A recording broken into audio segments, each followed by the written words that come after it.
আগামী মাসে জার্মানিতে বসতে যাচ্ছে ইউরো 2024। ইউরোপীয় ফুটবলের শ্রেষ্ঠত্বের প্রতিযোগিতার আসর শুরু হবে জুনের 15 তারিখ থেকে। স্বাগতিক জার্মানি স্কটল্যান্ডের ম্যাচের মধ্যে দিয়ে টুর্নামেন্টের যাত্রা শুরু হবে সেদিন। ফুটবলের এই টুর্নামেন্টকে ঘিরে দুই বাংলার ফুটবল ভক্তদের মাঝে রয়েছে বাড়তি উন্মাদনা। কিভাবে লাইভ দেখা যাবে ইউরো 2024-এর আসর, সেটা নিয়েই প্রশ্ন ফুটবল ভক্তদের মনে। বিশ্বকাপের মতো লম্বা সময় পর অনুষ্ঠিত হয় ইউরো। ইউরোপীয় অঞ্চলে 24 দলের অংশগ্রহণে অনুষ্ঠিত হয় ইউরো টুর্নামেন্ট। 24 দলকে 6 গ্রুপে বিভক্ত করা হয়েছে। উয়েফার আয়োজনে ইউরো টুর্নামেন্ট সাবকন্টিনেন্ট অঞ্চল থেকে কিভাবে লাইভ দেখা যাবে সেই সম্পর্কে জানিয়েছে উয়েফা প্রকাশ করেছে ইউরোর ব্রডকাস্টারের নাম।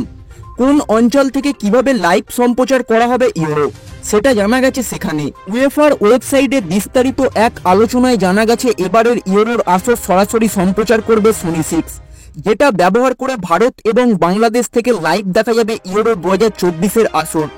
উয়েফার ওয়েবসাইটে লম্বা এক প্রতিবেদনে বিশ্বের বিভিন্ন দেশ থেকে কিভাবে ফুটবলের এই ইভেন্ট দেখা যাবে সেই সম্পর্কে সুনির্দিষ্ট তথ্য দিয়েছে তারা।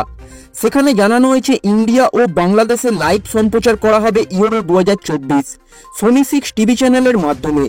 সোনি 6 টিভি চ্যানেলটি ব্যবহার করে ইউরো 2024 দেখতে পারবে ভক্তরা।